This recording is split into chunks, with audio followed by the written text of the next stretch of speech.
Hi friends, அஸ்ஸலாமு அலைக்கும். இன்றைக்கி பாரம்பரியமான எங்கள் வீட்டு ஸ்பெஷல் தக்கடி தான் செய்ய போகிறேன். எப்படி செய்கிறதுன்னு பார்க்கலாம். அதுக்கு நான் மட்டன் எடுத்திருக்கேன். எலும்போட கறி சேர்ந்த மாதிரி இருக்கிற பீஸ் எடுத்திங்கன்னா நமக்கு சரியாக இருக்கும், டேஸ்ட்டும் நல்லாயிருக்கும். இதை ஒரு 5 விசில் விட்டு மஞ்சத்தூளும் உப்பும் சேர்த்து வேக வச்சு எடுத்து வச்சுருக்கேன். கொஞ்சம் தண்ணியோடு தான் எடுத்து வச்சுருக்கேன். இப்போ ஸ்டவ் ஆன் பண்ணிக்கிட்டு அகலமான பாத்திரம் வச்சுக்கலாம். ஒரு 4 டேபிள் ஸ்பூன் அளவுக்கு எண்ணெய் சேர்த்துக்கிட்டு இதில் தாளிக்கிறதுக்கு ஒரு துண்டு பட்டை, 2 ஏலக்காய், 2 கிராம்பு, ஒரே ஒரு அன்னாச்சிப்பூ சேர்த்துட்டு எல்லாம் பொரிஞ்சு வந்ததுக்கப்புறமா 2 பெரிய சைஸ் வெங்காயத்தை நீல வாக்கில் கட் பண்ணி வச்சுருக்கேன். ஒரு பச்சை மிளகாய் நீல வாக்கில் அதையும் கோடு போட்டு வச்சுருக்கேன். இந்த வெங்காயத்தை நல்லா வதக்கி விட்டுருவோம்.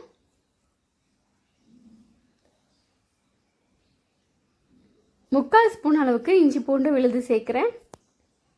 சேர்த்துட்டு அதுவும் நல்லா வதங்கி வரட்டும். ரெண்டுமே நல்லா வதங்கிடுச்சு. இப்போ நான் ஒரே ஒரு தக்காளி சேர்த்துருக்கேன், மீடியம் சைஸ் தக்காளி.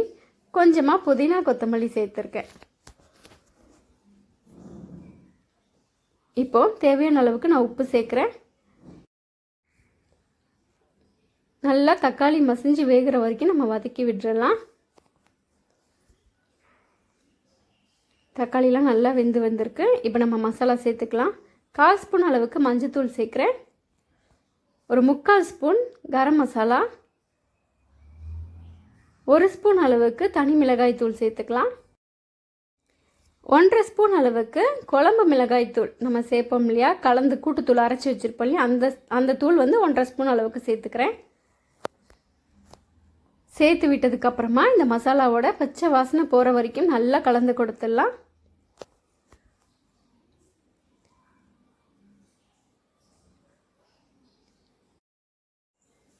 மசாலா வதங்கி வந்ததுக்கப்புறமா நம்ம வேக வச்சுருக்கோம் இல்லையா மட்டன் பீஸ் எல்லாம் இது உள்ளே சேர்த்துக்கலாம். இப்போ சேர்த்துட்டு இந்த மசாலாவோட ஒரு தடவை நல்லா கலந்து கொடுத்துருங்க. நீங்கள் வெறும் கறியாக இருந்தாலும் கொஞ்சமாக சேர்த்துக்கலாம், ஒன்றும் பிரச்சனை இல்லை. ஆனால் எலும்போடு இருக்கிற பீஸை சேர்க்கும்போது அவ்வளோ அட்டகாசமாக இருக்கும் சாப்பிட்றதுக்கு. நல்லா தாராளமாக இப்போ தண்ணி ஊற்றிக்கலாம். கம்மியெல்லாம் நம்ம குழம்புக்கு வைக்கிற மாதிரிலாம் தண்ணி வைக்கக்கூடாது. நல்ல தாராளமாக தண்ணி ஊற்றிக்கலாம். நான் நல்லா 2 சொம்பு அளவுக்கு நான் தண்ணி சேர்த்துருக்கேன்.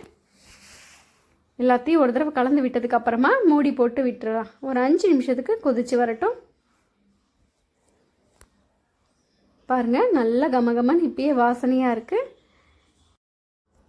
இப்போ இதுலேருந்து நான் கொஞ்சமாக தண்ணி எடுக்க போகிறேன். கொஞ்சமான ஒரு 3/4 கப் அளவுக்கு தண்ணி இருக்கும், நான் எடுக்கிறேன். இது நம்ம அரிசி மாவு பிசையறதுக்கு இந்த தண்ணி நமக்கு சேர்த்தோம்னா ரொம்ப வாசனையாக இருக்கும். இல்லை இந்த தண்ணி வேணான்னா நீங்கள் நல்லா கொதிக்க வச்ச தண்ணி, வெறும் தண்ணியை கூட நீங்கள் சேர்த்துக்கலாம். இது 1 கப் அளவுக்கு அரிசி மாவு, வறுத்த மாவு தான், இடியப்ப மாவு வீட்டில் வச்சுருப்போம் இல்லையா அந்த மாவு. இப்போ நம்ம எடுத்து வச்சுருக்க தண்ணியை கொஞ்சம் கொஞ்சமாக இதில் சேர்த்துக்கலாம். நான் இந்த கப்பால் தான் 1 கப் அளவுக்கு மாவு எடுத்திருக்கேன். நமக்கு தண்ணி இவ்வளோ தான் தேவைப்படும்னு கிடையாது, உங்களோட அரிசி மாவை பொறுத்து இருக்குது நம்ம சேர்க்குற தண்ணி. கொஞ்சம் கொஞ்சமாக சேர்த்து பாருங்கள்.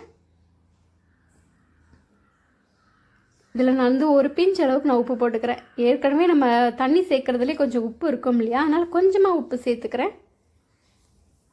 பாருங்கள், நல்லா தண்ணியெல்லாம் இழுத்துக்கிட்டு கெட்டியாக இருக்குது. இதை ஒரு 5 நிமிஷத்துக்கு அப்படியே ஒரு மூடி போட்டு விட்டுருங்க. கொஞ்சம் போல் ஆறி வரட்டும். இப்போ இந்த கொதிச்சிட்ருக்க கறியில் 1/4 கப் அளவுக்கு தேங்காய் விழுது சேர்க்குறேன். நல்லா நைஸாக அரைச்சிட்டு சேர்த்துருக்கேன். இந்த நேரத்தில் நீங்கள் உப்பு செக் பண்ணிக்கோங்க. இதை ஒரு 2 நிமிஷத்துக்கு மூடி போட்டு விட்டுடலாம். தேங்காய் கொதிச்சு வரட்டும். நம்ம அதுக்குள்ளே மாவை ரெடி பண்ணிட்டு வந்துடலாம். சூடு கொஞ்சம் ஆறி இருக்குது. கையில் கொஞ்சமாக எண்ணெயாச்சும் நெய்யாச்சும் தடவிக்கிட்டு இந்த மாவை நல்லா பிசைஞ்சு எடுத்துக்கலாம். நல்லா சாஃப்டாக இருக்குது மாவு. நமக்கு மாவு ரெடியாக இருக்குது. இப்போ இதில் நம்ம கொழுக்கட்டை பிடிக்க ஆரம்பிச்சிடலாம். எந்த டிசைன் வேணுமோ நம்மளுடைய இஷ்டத்துக்கு டிசைன் நம்ம பிடிச்சிக்கலாம். ஃபஸ்ட்டு சின்னதாக ஒரு கோழி குண்டு சைஸ் அளவுக்கு நான் மாவு எடுத்துக்கிட்டு இந்த மாதிரி நான் சைஸில் பிடிச்சிக்கிறேன். கொஞ்சம் சின்ன சின்னதாக பிடிச்சிக்கிட்டா வேகிறதுக்கு கொஞ்சம் ஈஸியாக இருக்கும், சாப்பிட்றதுக்கும் வந்து நமக்கு வாய்க்கு வந்து கரெக்டாக இருக்கும். இந்த மாதிரி பிடிச்சிக்கலாம். அப்படி இல்லைனா இன்னொரு டிசைனும் பிடிச்சி காட்டுறேன். அதே சைஸ் அளவுக்கு மாவு எடுத்துக்கிட்டு இந்த மாதிரி நீல வாக்கில் உருட்டிட்டு கையில் அப்படி அழுத்தம் கொடுத்தாக்கா இந்த மாதிரி ரெடி ஆகிடும். நம்ம எப்படி வேணாலும் பிடிச்சிக்கலாம். எல்லாத்தையும் நான் ரெடி பண்ணிவிட்டு காமிக்கிறேன். பாருங்கள், எல்லாமே ரெடியாக இருக்குது.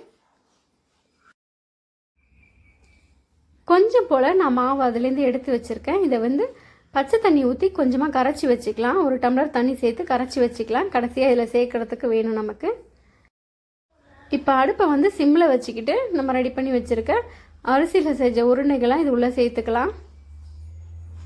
எல்லாத்தையும் சேர்த்துட்டு கலந்து கொடுக்காதீங்க. 5 நிமிஷத்துக்கு சிம்மில் வச்சு அப்படியே கொதிச்சு வரட்டும்.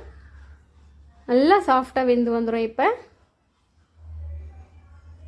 லேசாக கலந்து விடுங்க, ரொம்ப கலந்தீங்கன்னா அப்படியே உடஞ்சிடும். இல்லாட்டினா பாருங்கள், கொஞ்சம் கூட அப்படியே உடையாத அப்படியே முழுசு முழுசாக வந்திருக்கு பாருங்கள்.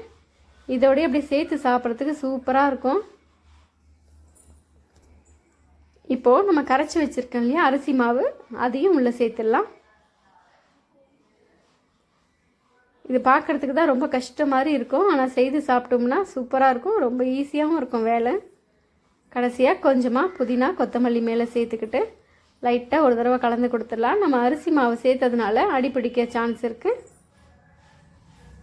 அடுப்பை வந்து சிம்லேயே வச்சுக்கோங்க. ஒரு 3 நிமிஷம் போல் கொதிச்சு வரட்டும். பாருங்கள், நல்லா கெட்டியாகிடுச்சு பாருங்கள். இதுதான் நமக்கு கரெக்டாக இருக்கும். அப்படியே அள்ளி சாப்பிட்றதுக்கு ரொம்ப டேஸ்ட்டாக இருக்கும். அவ்வளோதான், ஸ்டவ் ஆஃப் பண்ணி விட்டுற வேண்டியது தான். இது வந்து தொட்டுக்கையே கிடையாது, இதை வந்து அப்படியே சாப்பிட்றது தான். இது கூடயும் எதுவும் தொட்டுக்க மாட்டாங்க, இதையும் தொட்டுக்கையாக வச்சு சாப்பிட மாட்டாங்க. அப்படியே அள்ளி சாப்பிட வேண்டியது தான்.